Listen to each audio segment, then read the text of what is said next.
Bonjour à toutes et à tous, bienvenue pour une nouvelle pensée à partager. Nous allons voir aujourd'hui ce qui a conduit Paul à chercher d'abord et ensuite à trouver le bonheur.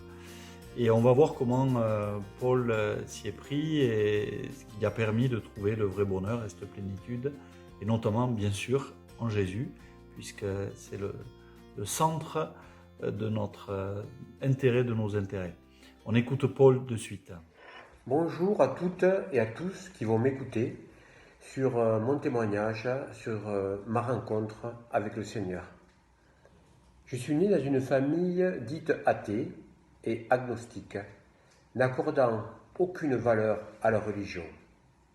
En effet, pour ma grand-mère qui m'a élevé jusqu'à l'âge de 13 ans, sa seule religion était le communisme. Elle était donc par nature athée. Concernant mes parents, ils n'accordaient aucune valeur à la religion chrétienne. Ils se disaient toutefois tolérants. Pour eux, l'Église romaine n'avait qu'une valeur sociale et traditionnaliste. Adolescent, je recherchais le bonheur et je pensais l'avoir trouvé dans le sport, donc le rugby que je considérais comme ma deuxième famille, et également dans la chaleur humaine des sorties entre copains. J'avais trouvé le bonheur avec les sorties, le sport et les études. Mais, après mon adolescence, je me suis rendu compte que cela n'était pas le véritable bonheur sur Terre. Alors je me suis intéressé à une secte japonaise présentée par des amis. Sans conviction, bien que je m'étais rendu compte que le monde des esprits existait, je l'ai rapidement quitté en annonçant à une personne que j'aimais bien dans cette secte que la vérité n'était pas là, qu'il s'agissait que de personnes manipulatrices et malveillantes sous des apparences humbles. Je ne croyais plus au pur bonheur, laissant place à une question qui me paraissait essentielle. Si les esprits existent, alors où te caches-tu, créateur du monde? Existes-tu vraiment? C'était ma question. Mais quelques mois après, Christ a répondu à ma question, en me mettant en contact avec mon premier pasteur. Ce jour-là, il m'a présenté sa Bible en me demandant de l'ouvrir afin de lire un verset. J'ai lu « Je suis le chemin, la vérité, la vie ». Il m'a fallu plusieurs mois pour comprendre le sens profond de ce verset. Depuis, le Seigneur m'accompagne fidèlement et je marche avec lui. Au départ, ce chemin me paraissait très long. Alors j'ai volontairement ralenti ma marche, je me suis même arrêté en chemin pour regarder autour de moi.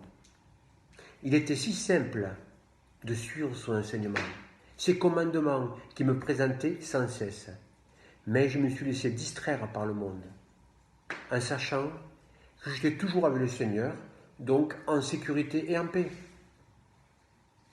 Mais ce que j'ai constaté, c'est que Christ ne m'a jamais abandonné, il ne m'a jamais oublié, ni même mis de côté. Merci Seigneur. Bien au contraire, il m'a souvent porté, il m'a aidé, il m'a secouru lorsque j'étais en détresse.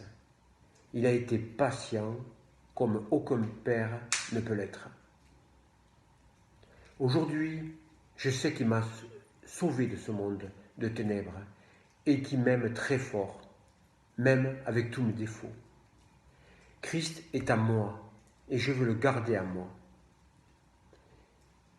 Depuis qu'il est venu me chercher, je vis et je pense différemment. Mes priorités ont changé et changent encore aujourd'hui. Christ est au centre de ma vie et je m'enrichis avec sa parole et son esprit qui me fortifie tous les jours. Plus je suis avec lui, plus je grandis car il me nourrit.